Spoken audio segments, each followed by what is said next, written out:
students, welcome to the lecture on transport systems, Indian and international.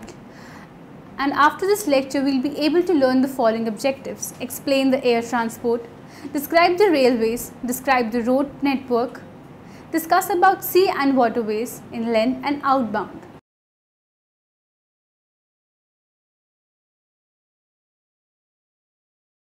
Let's start with the concept of transport systems, Indian and international. Transport is the Republic of India and an important part of the nation's economy. Since the economic liberalization of the 1990s, development of infrastructure within the country has progressed at a rapid pace, and today there is a wide variety of modes of transport by land, water and air. However, the relatively low GDP of India has meant that access to these modes of transport has not been uniform. In the interim, however, public transport still remains the primary mode of transport for the most of the population, and India's public transport systems are among the most heavily utilized in the world. India's rail network is the longest and fourth most heavily used system in the world, transporting over 6 billion passengers and over 350 million tons of freight annually. Let us now discuss the air transport. Rapid economic growth in India has made air travel more affordable.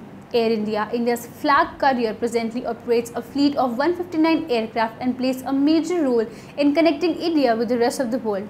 Several other foreign airlines connect Indian cities with our major cities across the globe. Kingfisher Airlines, Air India and Jet Airways are the most popular brands in domestic air travel in order of their market share.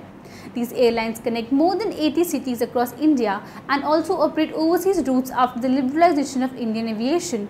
However, a large section of country's air transport system remains untapped, even though the Mumbai-Delhi air corridor was ranked 6th by the official airline guide in 2007 among the world's busiest routes.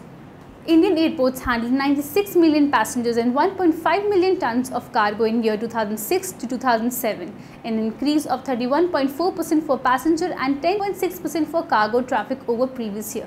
The dramatic increase in air traffic for both passengers and cargo in recent years has placed a heavy strain on the country's major airports. Passenger traffic is projected to cross 100 million and cargo to cross 3.3 million tons by year 2010. Airports. There are more than 335 2008 estimated civilian airports in India, 250 with paid runways and 96 with unpaid runways, and more than 20 international airports in the Republic of India. The Indira Gandhi International Airport and the Chhatrapati Shivaji International Airport handle more than half of the air traffic in South Asia.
Heliports. As of 2007, there are 30 heliports in India. India also has the world's largest helipad at the Siachen Glacier, a height of 6,400 meters, that is 21,000 feet above mean sea level. Pawan Hans. Helicopters Limited is a public sector company that provides helicopter services to ONGC to its offshore locations and also to various state governments in India, particularly in northeast India.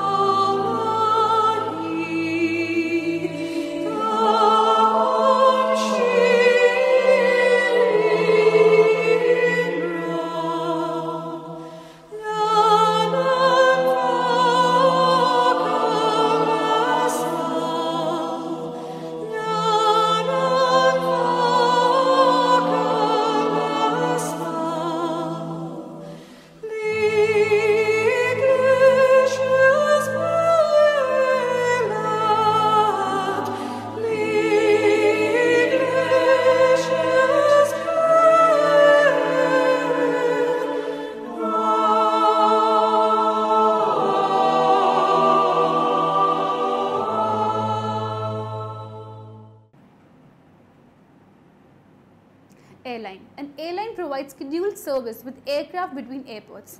Air travel has high up to very high speeds but incurs large waiting times prior and after travel and is therefore often only feasible over longer distance or in areas where lack of ground infrastructure makes other modes of transport impossible. Bus airlines work more similar to the bus stops. An aircraft waits for passengers and takes off when the aircraft is full.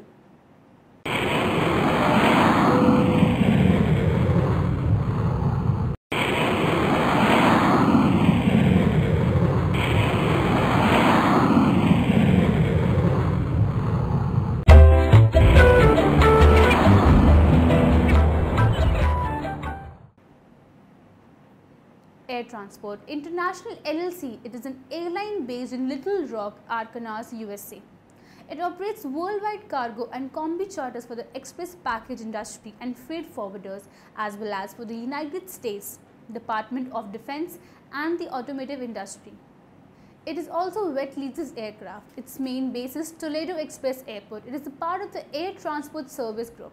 Now moving on to the next topic, we will study the railways. The Indian Railways are one of the largest railway systems in the world. This network consists of more than 7,000 railway stations with a track age of about 8,000 kilometers, covering a route of about 63,000 kilometers. The Indian Railways run 11,000 trains per day. This railway system carries about 441 million tons of good traffic and 4,410 million passengers journeys per day. Today, more than 95% of IR's freight traffic is limited to 8 to 9 bulk commodities such as coal, POL, raw materials, iron and steel, food grains, fertilizers, sugar, cement, etc. The freight rates are decided on the principles of ability of the commodity to pay.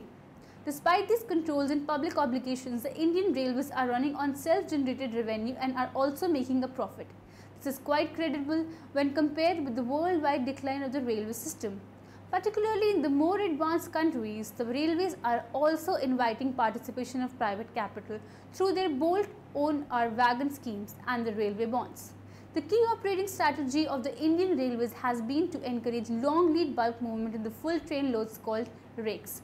To achieve this, railways have already replaced steam engines with diesel and electric locomotives.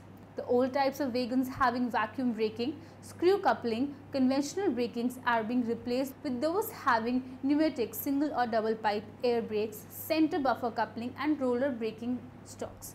The main constraints of the Indian railway system are: first, congested bottleneck routes; second, congested terminals; third, bad condition of rake handling terminals; no paved circulating area for trucks; no lighting; no enough covered sheds; no full rake length sidings; fourth, shortage of covered wagons; fifth, no user-friendly rules and attitudes; sixth, transit hazards due to pilferage, etc. The action plan to remove these bottlenecks includes such strategies as own our wagon scheme, engine on load scheme, long-haul trains, high-power locos, electrification and gauge conversion doubling. Railways are a commonly used mode of long-distance transportation in India. Almost all rail operations in India are handled by a state-owned organization. Indian Railways, Ministry of Indian Railways, the rail network traverses the length and breadth of country, covering a total of 64,015 kilometers, 39,777 mi. It is said to be the fourth largest railway network in the world, transporting over 6 billion passengers and over 350 million tons of freight annually. Locomotives. Indian Railways use a specialized classification code for its identifying locomotives. The code is usually 3 or 4 letters, followed by a digit identifying the model either assigned chronologically or encoding the power rating of the locomotive. This could be followed by other codes for minor variations in the base model. The 3 or 4 letters are from left to right, the gauge of tracks on which locomotive operates, the type of power source or fuel for the locomotive, and the kind of operation and locomotive can be used for. The gauge is coded as W for broad gauge, Y for meter gauge, Z, and the 762 mm narrow gauge, and N for the 610 mm narrow gauge. The power source code is D for diesel, A for AC transaction, C for DC transaction, CA for dual transaction, AC-DC. There is a wide variety of electric locomotives used ranging between 2800 to 6350 HP, 2.1 to 4.7 MW. They also accommodate the different track voltage in use. Most electrified sections in the country use 25,000 volt AC, but railway lines around Mumbai use the older 1500 V DC system. Thus, Mumbai and surrounding areas are the only places where one can find AC-DC dual locomotives of the WCA and WCAG series. All other electric locomotives are pure AC ones from the WAP, WAG and WAM series. Some specialized electric multiple units on the Western Railway also use dual power systems. There are also some very rare battery powered locomotives primarily used for shunting and yard work. The only steam engines still in service in India operate on 2 heritage lines, Darjeeling and Ooty. Palace on wheels. Plans are afoot to reconvert the Niral Matherian to steam. The oldest steam engine in the world in regular service, the Fairy Queen, operates between Delhi and Alwar. Production units. The Chittaranjan. Locomotive Works in Chittaranjan makes electronic locomotives. The Diesel. Locomotive Works in Varanasi makes diesel locomotives, the integral coach. Factory in Perambur makes integral coaches. These have a monocoque construction and the floor is an integral unit with the undercarriage. The rail coach factory is in Kapurthala, also makes coaches. The rail wheel factory at Yelahanka manufactures wheels and axles. Some electric locomotives have been supplied by BHEL. Chassis and locomotive components are manufactured in several other plants around the country. Hierarchy of trains. Trains are classified by their average speed. A faster train has fewer stops, that is halts, than a slower one and usually caters to a long distance travel. Many cities have their own dedicated suburban networks to cater to commuters. Currently, suburban networks operate in Mumbai, Chennai, Kolkata, Delhi and Hyderabad, Ahmedabad, Pune and Lucknow, Kanpur. Mumbai, Hyderabad, Pune and Lucknow, Kanpur do not have dedicated suburban tracks but share the tracks with long distance trains. New Delhi, Kolkata and Chennai have their own metro networks, namely the New Delhi Metro, the Metro and the Chennai MRTS, with dedicated tracks mostly laid on a flyover. Ticketing. India has some of the lowest train fares in the world and the passenger traffic is heavily subsidized by more expensive higher class fares. Until the late 1980s, Indian railway ticket reservations were done manually. In late 1987, the railway started using a computerized ticketing system. The entire ticketing system went online in 1995 to provide up-to-date information on status and availability. Today, the ticketing network is computerized to a large extent. With the exception of some remote places, computerized tickets can be booked for any 2 points in the country. Tickets can also be booked through internet and via mobile phones through the method carries an additional surcharge. Discounted tickets are available for senior citizens above 60 years and some other categories of passengers including the disabled, students, sportsperson, persons afflicted by serious diseases or persons appearing for competitive examinations. One compartment of the lowest class of accommodation is earmarked for ladies in every passenger carrying train. International links. India has rail links with Pakistan, Nepal and Bangladesh. It also plans to install a rail system in southern Bhutan. A move to link the railway of India and Sri Lanka never materialized. Before the partition of India, there were 8 rail links between what are now India and Pakistan. However, currently there are only 2 actively maintained rail links between the 2 countries. Proposed rail links. Indian Railway has planned to install a rail system in southern Bhutan that would be connected to India. Indian Railways and rail authorities in China are interested in constructing the high-speed rail link that would link New Delhi with Kunming, China with Myanmar. Private railways. Though the Indian Railways enjoys a near monopoly in India, a few private railways do exist. Left over the days of the Raj, usually small sections on private estates, etc. There are also some railway lines owned and operated by companies for their own purposes by plantations, sugar mills, collieries, mines, dams, harbours and ports, etc. The Bombay Port Trust runs a BG railway of its own, as does the Madras Port does. The Calcutta Port Commission Railway is a BG railway. The Visakhapatnam Port Trust has BG and NG 2 feet 6 inches railways. International rail links between India and neighbouring countries are not well developed. 2 trains operate to Pakistan and Samjhauta Express between Delhi and Lahore and the Thar Express between Jodhpur and Karachi. Bangladesh is connected by a bi-weekly train, the Mathri Express. Nominal rail links to Nepal exist. Passenger services between Jayanagar and Bijlapur are freight services between Raxaul and Birganj. Railway is a means of conveyance of passengers and goods by the way of wheeled vehicles running on rail tracks. In contrast to road transport, where vehicles mainly run on prepared surface, rail vehicles are also directionally guided by the tracks they run on. Track usually consists of steel rails installed on sleepers, tires and ballast on which the rolling stock usually fitted with metal wheels moves. However, other variations are also possible such as slab track where the rails are fastened to a concrete foundation resting on a prepared subsurface. Passenger trains. A passenger train travels between stations where passengers may embark and disembark. The oversight of the train is the duty of a guard train manager. Passenger trains are part of public transport and often make up the stem of the service with the buses feeding to stations. Infrastructure. Left, railway turnouts, right Chicago Transit Authority controls Tower 18 guides elevated Chicago L North and southbound. Purple and brown lines intersecting with the east and westbound pink and green lines and the looping orange line above the Wells and Lake Street intersection in the loop at the elevated right of the way. Trackage. Track consists of 2 parallel street lanes anchored perpendicular to members called ties, sleepers of timber, concrete, steel or plastic to maintain a consistent distance apart a gauge. The track guides the conical flanked wheels keeping the cars on the track without active steering and therefore allowing trains to be much longer than road vehicles. Signalling. Railway signalling is a system used to control railway traffic safely to prevent trains from colliding. Being guided by fixed rails with low friction, trains are uniquely susceptible to collision since they frequently operate at speeds that do not enable them to stop quickly or within the driver's sightning distance. Electrification. The electrification system provides electrical energy to trains so that they can operate without a prime move on board. This allows lower operating costs but requires large capital investments along the lines. Mainline and tram systems normally have overhead wires which hang from poles along the line. Grade separated rapid transit sometimes use a ground third rail. Stations. A railway station serves as an area where passengers can board and alight from trains. A goods station is a yard which is exclusively used for loading and unloading cargo. Large passenger stations have at least one building providing conveniences for passengers such as purchasing tickets and food. Smaller stations typically only consist of a platform. Early stations were sometimes built with both passenger and goods facilities. Financing. The main source of income for railway companies is from ticket revenue for passenger transport and shipment fees for cargo. Discounts and monthly passes are sometimes available for frequent travellers. Freight revenue may be sold for container slot or for a whole train. Sometimes the ship owns the cars and only rents for haulage.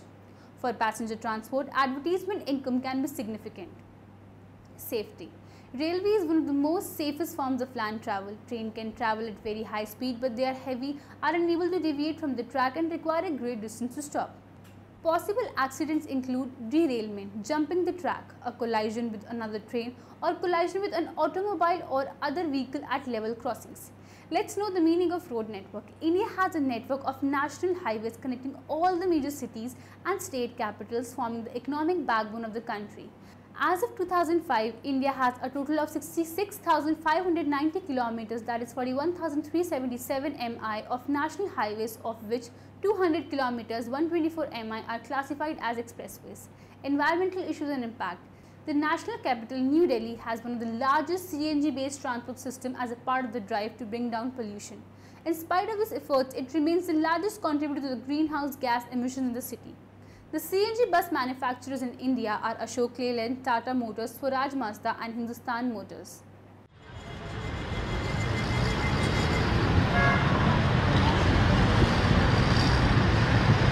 Transportation, a basic need of every individual in the world. In a developing country like the Philippines, majority of the commuters in the populated areas take advantage of the public transportation system such as buses, jeepneys, and trains. On the other side, transport activities have resulted in growing levels of motorization and congestion. For that reason, people create an environment that is most suitable for their mode of existence. They refashion their environment to the full extent of their biological equipment. They build transportation corridors like the pedestrian overpass and underpass to protect themselves for survival needs. Pedestrians are most susceptible, representing 70% of traffic fatalities in most developing countries and the larger portion of traffic injuries on urban roads. But more than coping with the daily hazard of traveling and crossing the streets, the human population is faced with the indirect and cumulative impacts of transportation activities on the environment. The most important impacts of transport and environment relate to climate change, air quality, water quality, soil quality, and biodiversity. Transportation is embedded in environmental cycles, notably over the carbon cycle. The road transport sector is responsible for 74% of global carbon dioxide emissions. These emissions, or greenhouse gases, contribute to global warming. With a technology relying heavily on the combustion of hydrocarbons, the impact of this system on the environment can be very significant. Air pollution, water pollution, noise pollution, all of these cause damage to human health. Road transport in India. Road transport in India has a large and extensive transportation system. The country has one of the largest railway and roadway network transporting millions of people every year. However, vast sections of the country's transportation network remains underdeveloped. Highways. India has a well-developed network of national highways connecting all the major cities and state capitals. Most highways are 2 lanes, while in some better developed areas they may broaden to 4 lanes. Close to big cities, highways can even be 8-laned. Transportation.